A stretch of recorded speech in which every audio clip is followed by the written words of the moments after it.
વાલોડ તાલુકાના બુહારી ગામ ખાતે ચક્કાજામની ઘટનામાં સમગ્ર મામલો થાળે પડ્યો હતો, પરંતુ ધારાસભ્ય મોહન ડોડિયા દ્વારા મૃતકના પરિવારના સભ્ય સાથે ઓરમાયું વર્તન કરવામાં આવતા મામલો ફરી ગરમાયો હતો। ધારાસભ્ય દ્વારા મૃતકના પરિવારના સભ્યોને કહેવામાં આવ્યું હતું કે તમને દંડા મરાવીશ। ધારાસભ્યના આ પ્રકારના વર્તનને કારણે મામલો ફરી બગડ્યો હતો। ત્યારે શું છે આખો મામલો, જુઓ તાપી સ્વરાજના રિપોર્ટમાં।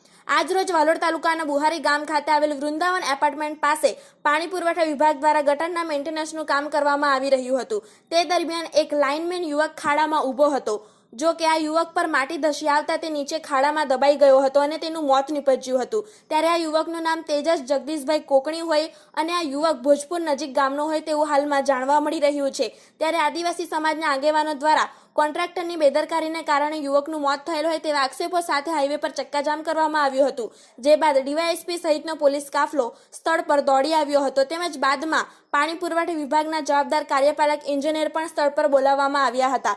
જે બાદ મૃતકના પરિવારને તથા આદિવાસી સમાજના આગેવાનોને સમજાવવામાં આવતા સમગ્ર મામલો થાળે પડ્યો હતો, પરંતુ 170 મહુવા વિધાનસભાના ધારાસભ્ય સ્થળ પર આવ્યા હતા અને મૃતકના પરિવારના સભ્યોને સાંત્વના આપવાને બદલે તેમના દ્વારા મૃતકના પરિવારના સભ્યોને ધમકીઓ આપવામાં આવી હતી। ત્યારે મામલો ફરી ગરમાયો હતો અને લોકોમાં રોષ ફાટી નીકળ્યો હતો। ત્યારે આ ધારાસભ્યના આ પ્રકારના વર્તનને કારણે તેઓ અવારનવાર વિવાદમાં આવતા હોય છે, જેને લઈને આદિવાસી સમાજના આગેવાન બંટી ડોડિયા દ્વારા શું કહેવામાં આવ્યું તેમજ જવાબદાર અધિકારીઓ દ્વારા શું કહેવામાં આવ્યું તે જોઈએ। જી, આપનું નામ?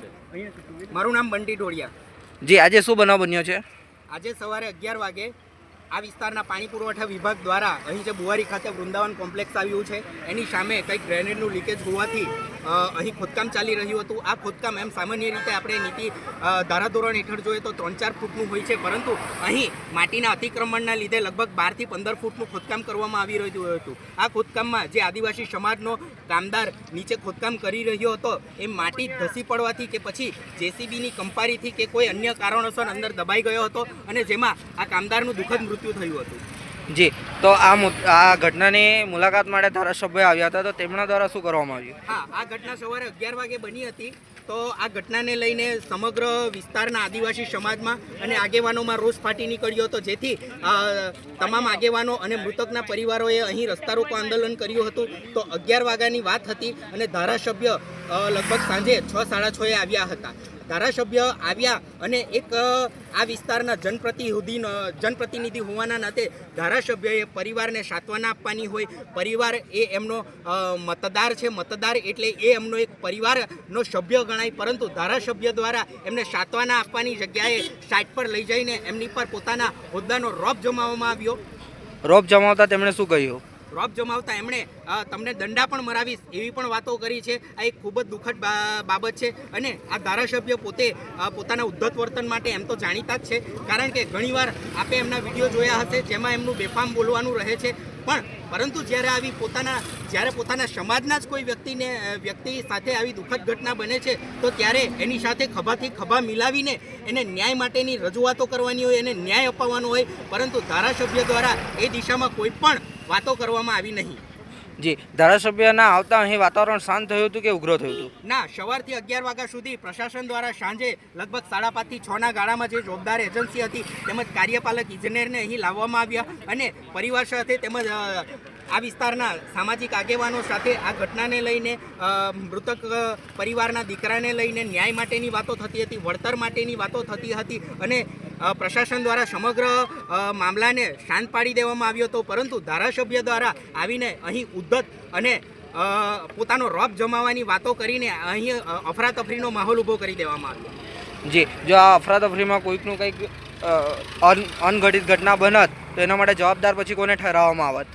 આ અફરાતફરી આ ઘટનામાં સંપૂર્ણ શાંત પડી ગયેલ અને તમામ લોકો શાંતિથી પોતપોતાના ઘરે જઈ રહ્યા હતા, પરંતુ ધારાસભ્ય દ્વારા જે શબ્દો બોલવામાં આવ્યા એ શબ્દોને લઈને અહીં અફરાતફરી મચી ગઈ અને આ અફરાતફરી દરમિયાન કોઈ પણ અઘટિત ઘટના બનતે તો એના જવાબદાર આ વિસ્તારના ધારાસભ્યો હતો।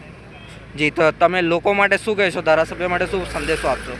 લોકો માટે હું એટલું જ કહું છું કે આ એક તમે જે જનપ્રતિનિધિ ચૂનો છો એ જનપ્રતિનિધિને તમે તમારો કિંમતી અને પવિત્ર મત આપો છો, તો જનપ્રતિનિધિ તે પણ દરેક મતદારને પોતાના પરિવારનો હિસ્સો સમજવો જોઈએ, ભાગ સમજવો જોઈએ. અને આવી જ્યારે કોઈ દુઃખદ ઘટના બને છે ત્યારે પોતાનો જે એક ધારાસભ્ય તરીકેનો પાવર હોય તો એ આવી ઘટનામાં જે પણ ભોગ બન્યા છે એમને ન્યાય મેળવવા માટે, એમને સાંત્વના આપવા માટે કરવો જોઈએ. મારું નામ છે અમિત કુમાર વિઠ્ઠલ. જે મૃતક છે તેના આપ શું થાવ છો? મારો બનેલો છોકરો છે. તમારા બંનેનું છોકરું થાય છે. શું નામ છે એ ભાઈનું? એ ભાઈનું નામ છે, તમારો બંનેનો છોકરો થાય છે. હા, એ નામ છે નામ ઓકે, તેજસભાઈ. ઓકે. તો તમને ધમકી કોણ આપી અત્યારે? ધમકી એટલે એમાં શું થયું એકચ્યુઅલી, ત્યાં બધી સમજણ ચાલતી હતી, બરાબર. હા. પછી મારા કોઈ ગુનો ના ખરા ગયેલી, એ કંઈ બોલા આવ્યા એટલે મને તે થાય કે સીધું દંડા પર એમ ધારાસભ્ય કીધું મને. ધારાસભ્ય છે એ શું કીધું? દંડા પડશે. હા. તમને કીધું? હા, હું ઘરનો છું, બરાબર. મારે એ જ કહેવું છે કે આ ખોટું કહેવાય એમ. બરાબર. બીજું શું કહેતા હતા તમને? ત્યારે જવાબદારીને ગાંડો થઈ ગયો છે, પાગલ છે તેમ બોલ્યા.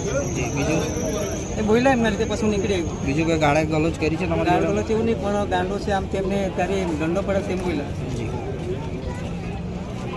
આપનું નામ?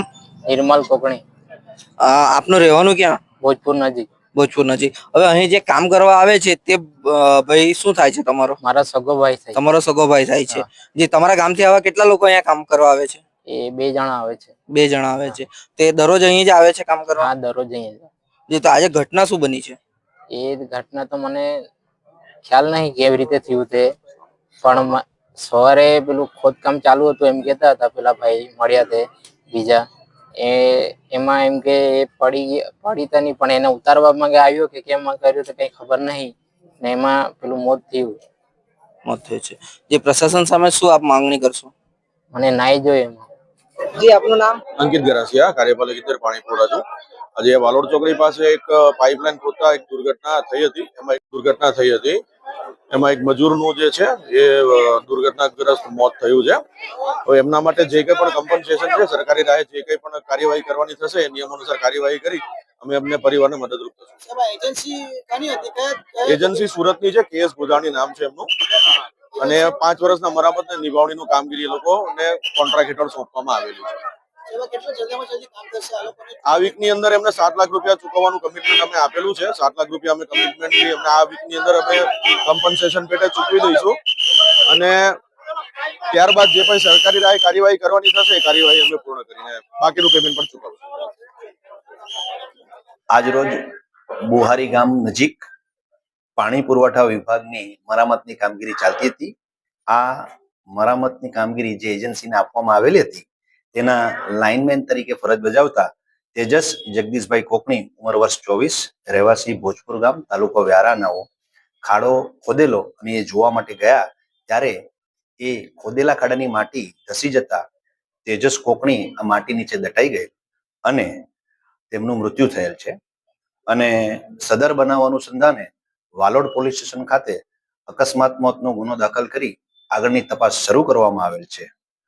આ કામે બનાવ અનુસંધાને જે સેફટી મેજર્સ રાખવાના હતા તે અંગે તપાસ શરૂ કરવામાં આવેલ છે, અને આ સિવાય બનાવ વખતે આ લોકો જે ધરણા પર બેસેલા અને જે કંઈ પણ કાર્યવાહી કરવામાં આવેલી એ અનુસંધાને જરૂરી ટ્રાફિક ડાયવર્ટ કરવામાં આવેલું છે, અને ત્યારબાદ મામલો થાળે પડતા ટ્રાફિક વાહન વ્યવહાર રાબેતા મુજબ શરૂ કરવામાં આવેલ છે. સર, જે એજન્સી છે તેનું નામ શું છે અને એના પર કઈ રીતની કાર્યવાહી કરવામાં આવશે? એજન્સી કેસ ગોધાણી કરીને છે અને હજી સુધી કોઈ કાર્યવાહી કરવામાં આવેલ નથી, પરંતુ તપાસના કામે જરૂરી ડોક્યુમેન્ટ ભેગા કરી અને સેફટી મેજર્સના પેરામીટર શું હોય છે એનો અભ્યાસ કરી આગળની કાર્યવાહી કરવામાં આવશે.